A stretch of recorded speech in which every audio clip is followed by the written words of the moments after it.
Сәбит Мұхановтың Аққан жұлдыз романының бірінші кітабы бойынша саммари. Негізінен бұл романның Шоқан Уәлихановтың өмірі туралы екендігі баршамызға мәлім, дегенмен автор оны сонау Абылайхан тұсынан бастауды жөн көрген.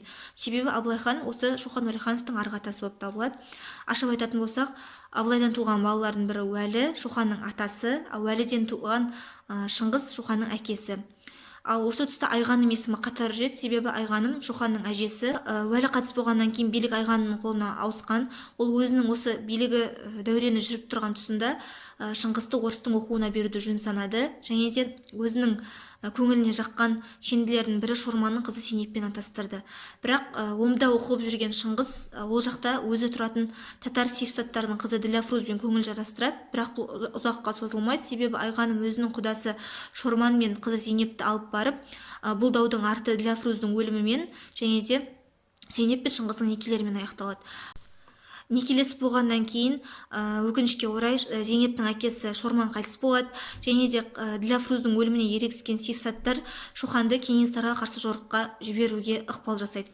Сөйтіп ол жорықта 2 жылдай жүреді. 2 жыл жорықтан үйіне қайтып оралғаннан кейін Айғанымның бұл кезде жағдайы нашарлап ауырып жүрген еді. Оның ақырғы өтініші келіні Зейнепті көзімен көріп кету еді. Осы тұста бүткіл керей мен уақтың, қарауыл мен атығайдың барлық адамдары жақсы жайсаңдары бірлесе отырып Шыңғысты өзінің қайын жұртына жібереді, және де ол Зейнепті алып келеді. Бірақ осы тұста Айғаным өмірден өтіп кетеді, келінін көре алмай. Тек сол сәтке дейін шыдап жатқан екен. Осыдан кейін аға сұлтандық билік Шыңғыстың қолына өтеді. Шыңғыс енді Құсмұрынға көшпекші болғанда ол анасының 2 өтінішін тәні арқылы естиді. Оның бірі Абылай тұсынан кетқан шаңырақты алып кету, екіншісі Есеней мен жақсы қарым қатынаста болу. Осы Есеней есімі баршамызға белгілі Ғабит Мүсіреповтің Ұлпан романындағы адаммен аттас болып шықты. Мен бұны жай ғана сәйкестік деп ойлағанмын. Шындап қарасақ, дәл сол кейіпкерлер екен. Ұлпан мен Есеней осы романда кездеседі есімдері. Бірақ өкінішке орай Шыңғыс Есенеймен достық қарым қатынаста болудың орнына оны өзіне жау етіп алды. Ал оған басты себеп Шыңғыстың әйел құмарлығы. Жалпы Шыңғыстың аға сұлтандық биліктен кетуіне Есеней осыны өз ішіне кек қып сақтап жүргенде, одан туған бала Шоханның тағы бір жөнсіз әрекеті ақыры оны аға сұлтандық биліктен айырып тынды. Шоханның өмірге келуінің өзі ерекше, себебі Зейнеп оған аяғы ауыр кезде тағы бір күттің миына жерік болған, және оны оған Абылайдың бәйбішесінен туған Бікан есімді қайнағасы әкеліп береді. Соны жегеннен кейін оның жерігі қанып, кейін өмірге Шохан келеді, және Шоханның есімін Қалтай Ишан қояды. Ол діннен хабары бар адам, оған Мұхаммед Ханафия деп ат қойған, бірақ оған тілі келіңкіремеген, тілінің мүкістігі бар шешесі Зейнеп оны Қанаш деп, былай ғұршы Шохан деп атап кеткен. Шохан қатарының алды болды, өте зерек бала болып өскен, сонымен қатар оның қырсық қыңыр мінезі мен өзгелерді менсінбеуде болды. Оған себепкер өзінің әке-шешесінің мүлде бетінен қақпауы, себебі үйге бір келген Тұрсынбай батыр, ол Абылайханның туын ұстаған батыр, Шоханды бір көріп, мынаны Абылайдан айнымайды ғой дегеннен кейін әкесі оны бұдан кейін одан сайын ерекше жақсы көріп, одан әрі оның бетінен қақпады. Себебі ол өзі күдікпен жүрген адам еді. Себебі Айғаным өзі өмір сүрген тұсында жастай жесір қалған оны дүйім жұрт көптеген қаңқу сөзге қосып әркімге бір теле беретін болды. Ол оның қатты жүрегіне тиетін еді. Осыдан кейін ол Шоханға мүлде жақсы қарайтын болды. Сонымен қатар Шыңғыстың ағасы Шепе, Шытырміне Шепе өзінің жөнсіз қылықтарына да үйретті. Сен ақсүйексің, сен қара сүйектерді менсінбеу керек, сен төресің, сен оларды басынуың керек деген секілді жағымсыз қылықтарға Шоханды тәрбиелеген болатын.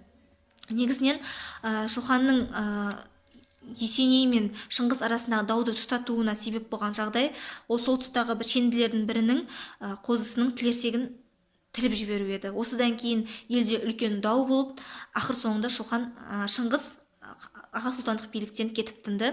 Осыдан кейін оның бары қолынан келері бүткір елді дүрліктірген Шоханды Омбыға оқуға апару болды. Оқуға апарар жолдан бұрын Шохан тағы да өзінің қыңырлығына салып, тіке Омбыға жол тартпай, Қараш ауылға жол тартты. Қараш ауыл дегеніміз сол тұста хандардың тұсынан бері келе жатқан қарапайым кедейлерден тұратын жұрт. Ол жақта көбіне хандардың жалшылары, қызметшілері тұрады.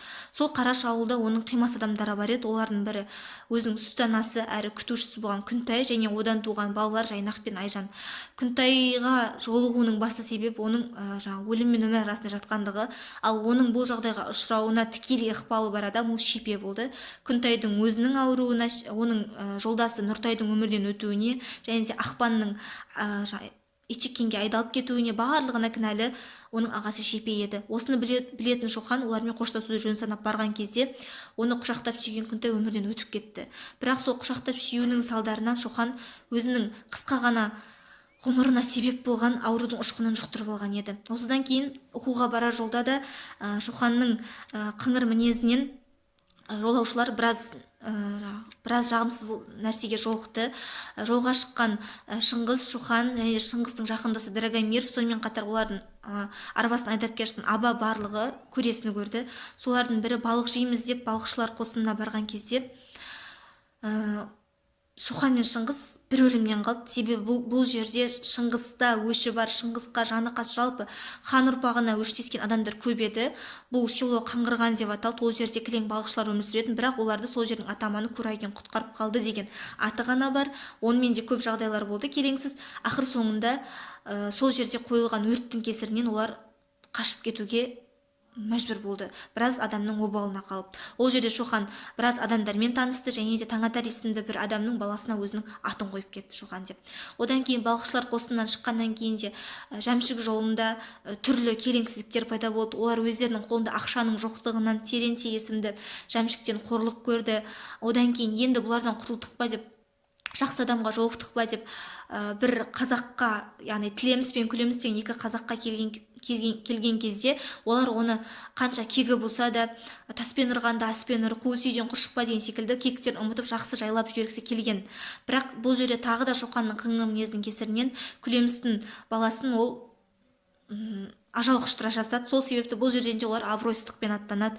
Одан кейін тағы да өздері Сатыбалды есімді саудагердің үйіне келген кезде саудагер үйінің алдында келеңсіз бір оқиға болады. Ол шошқа мен қабандардың кішігірім сол жерде көрініс болған. Сол көрініске қатты күліп күлкісін тия алмаған Шоқанның тағы бір жағымсыз әрекеті әкесінің де бұл жерден абыройсыз аттануына себеп болды. Енді ары қарата омбыға жол тартқан бұлардың алдынан жақсы бір адам кездесті. Ол осы бізге бұрыннан аты мәлім адамдардың бірі Николай Потанин еді. Ол Шыңғысты құшақ жая қарсы алып және де өзінің ұлы Григориймен таныстырды. Григорий мен Шоқан кадетте бірге оқыған. Олар жас жағынан шамалас болғанымен Григорий одан бұрын оқуға түскен еді. Сөйтіп олар Шоқанның зеректігіне тамсанып, оның орыс тілін тез үйренуіне деген қабілетін байқап, оның кадет корпусына түсуіне тікелей ықпал еткен жандардың бірі. Тіпті Потаниннің өзі Шоқанның әңгімеге деген үйірлігін байқап, бұл болашақта үлкен саяхатшы болады деп болжаған еді. Шоқанның әңгімеге деген үйірлігін одан бөлек осы Потанинге келе жатқан жолдағы Сатыбалдының шошқа бағушысы Бошыбайдың әңгімесіне деген қызығушылығынан да байқауға болады. Одан кейін ары қарата жол тартқан жолаушылар қастарына Григорийді ертіп алып Малтабар есімді жігіттің үйіне келеді. Бұл Малтабар деген кезінде Айғанымның қамқорлығында болған Малтабар, Құлтабар деген екі жетімнің бірі, бірақ қазіргі таңда өзінің шаруасын дөңгелетіп отқан ең үлкен саудагердің бірі еді. Ол жерде де олар жақсы құрметке ие болып жақсы сыйланады. Және де оларды Омбыға дейін осы Малтабарға келіп тастайды. Омбыға келгеннен кейін олардың тұрақтаған жері Варвара есімді әйелдің кішігірім постоялый двор дейді, яғни сол сырттан келген саудагерлердің тұратын жерінде олар өмір сүреді азлаған уақыт. Бұл жерде де олардың басынан біраз жағдай өтеді. Шоқанның қыңыр мінезі бұл жерде де өзінің көрінісін айқын көрсетеді. Шыңғыс қанша тырысса да Шоқанды кадет корпусында оқуға көндіре алмайды. Оған ықпал жасаған ол Григорий Потанин еді. Оның өзі бір үлкен оқиға. Бірақ ақыры Шоқан осы кадет корпусында оқуға қалады. Шыңғыс баласына қаншалықты қатал болып көрінгенмен ол ешкімге білдіртпей сырттай келіп баласын бақылап жүреді алғашқы уақытта. Кейін ол кадет корпусына орналасқаннан келуін тоқтатады. Шоқан кадет корпусына келгеннен кейін ол баста еріксіз болып келгенмен енді амалдың жоқтығынан көнеді. Осы тұста ол жатақхананы кілең орыс балалардың арасынан таңдайды, себебі ол тезірек орыс тілін үйренгісі келеді. Өзінің зеректігімен, ақылдылығымен орыс тілін тез үйреніп, бірінші сәттен бастап-ақ ол сол кездегі ұстаздардың көзіне түседі. ол өзі сол тұста шетел тілдерін француз, неміс, ағылшын дегендей жетік меңгеруден алдына жан салмайды. Сонымен қатар оның картаға, сурет өнеріне деген қызығушылығы да жоғары болды. Оның тек шорқақ тұсы математика ғана болды. Және де кадет корпусында оқып жүрген кезде ол сол тұстағы жалғыз бұратана халықтан шыққан оқушы еді. Қалғандарының барлығы сол көбіне орыс ұлтының өкілдері болды. Негізінен Шоқан кадет корпусында оқыған кезде ол жерде де өзінің балаларға үстемдігін көрсетті, ол жерде де өзін басшы секілді ұстады. Себебі оны сол кадет корпусына кейбір мұғалімдерге қойылған лақап аттарын мұғалімдер естіп қалады, және ол аттардың барлығын Шоқан қойған болатын. Ол көбіне тарихтағы келеңсіз, жағымсыз тұлғалармен байланысты еді, бірақ қанша қинаса да балалардан бұны кім ойлап тапқанын біле алмайды. Осыдан ақ Шоқанның көпшілікті өзіне бағындыра білуін байқауға болады. Шоқан осы корпуста оқып жүрген кезде, кадет корпусында оқып жүрген кезде, орыс қоғамының, соның ішінде омбының зиялыларымен де тығыз қарым-қатынаста болған. Оған түрткі болған оның кітапқа деген ерекше құмарлығы, тіпті ол кітапты түнімен оқимын деп қанша ұсталып қалса да, оны ешкім жазаламаған, оның білімге деген құштарлығын сыйлағандықтан болар. Ол осы омбыдағы орыс зиялыларымен тығыз қарым-қатынаста болып, олардың үйіне қонақ болып барып, тіпті кейбіреулері оны өзіне күйеу бала қылғысы келсе, енді кейбіреулері өзінің адъютанты қылып алғысы келген. Ол кадет корпусында оқып жүрген кезде Шыңғыс келіп баласын көрмек болады, бірақ Шоқанның қыңыр мінезінен болар, ол әкесімен кездеспейді. Сөйтіп жүргенде кадет корпусын тамамдайтын да уақыт келеді. Және де осы кадет корпусында болған тағы бір келеңсіз жағдайдың бірі, жоғары класстарға келген кезде бұратана халықтан шыққан ұрпақтың өкілі болғандықтан кейбір соғыс сабақтарын Шоқанға оқуға тыйым салады. Яғни ол сабақтарға қатыспайды. Бірақ бұған ерегіскен Шоқан сол пәннен беретін мұғаліммен жақсы болып, ол соғыс өнерін меңгертуге арналған кітаптарды өз бетінше оқып білім алады. Кейіннен кадет корпусын тамамдайтын уақыт болған кезде де Шоқанның оқ бойы озық болғанын көре аламыз. Себебі кадетті бітірушілердің құрметіне ұйымдастырылған парадта осы бітірушілердің ішінен сөз алған қазақ баласы, бұратана халықтың өкілі Шоқан Уәлиханов болды. Және де ол көпшіліктің алдында жалынды сөздерімен Россияны өзінің отаны дей отырып, бірақ өзінің туған даласы, қазақ даласында ұмытпағаны үшін кейбіреулер оны жазғырып жатса, кейбіреулер сүйсініп жатты.